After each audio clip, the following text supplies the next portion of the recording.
اعوذ باللہ من الشیطان الرجیم بسم اللہ الرحمن الرحیم اذ قالت امرأة عمران رب انی نذرت لك ما في بطني محررا فتقبل مني إنك أنت السميع العليم صدق اللہ العظیم۔ اس وقت کا تصور کرو جب عمران کی بیوی نے نظر مانی کہ اے میرے رب، میرے پیٹ میں جو کچھ ہے میں اس کو تیرے نظر کرتی ہوں، یہ تیرے کام کے لیے وقف ہوگا، مجھ سے یہ جو ہے قبول فرما، بے شک تو سمیع و علیم ہستی۔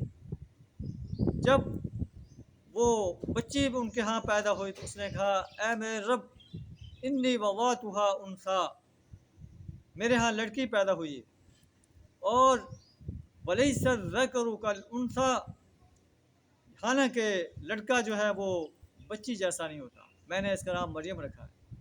وانی اعیذها بک وذریتها من الشیطان الرجیم، میں اس کی نسل کو شیطان مردود کے شر سے تیری پناہ میں دیتی ہوں۔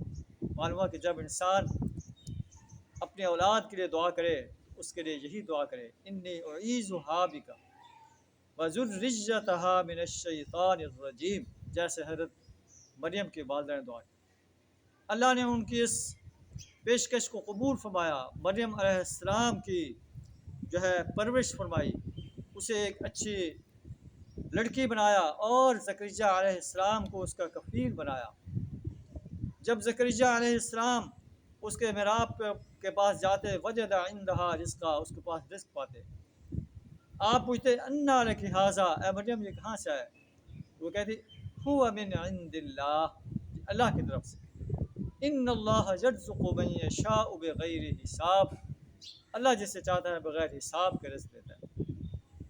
اللہ سبحانہ وتعالی ہمیں بھی ایسے ہی اپنی طرف پلٹنے کی توفیق عطا فرمائے، اپنا فرمانبردار بندہ بننے کی توفیق عطا فرمائے۔ وآخر دعوانا الحمد للہ رب العالمین۔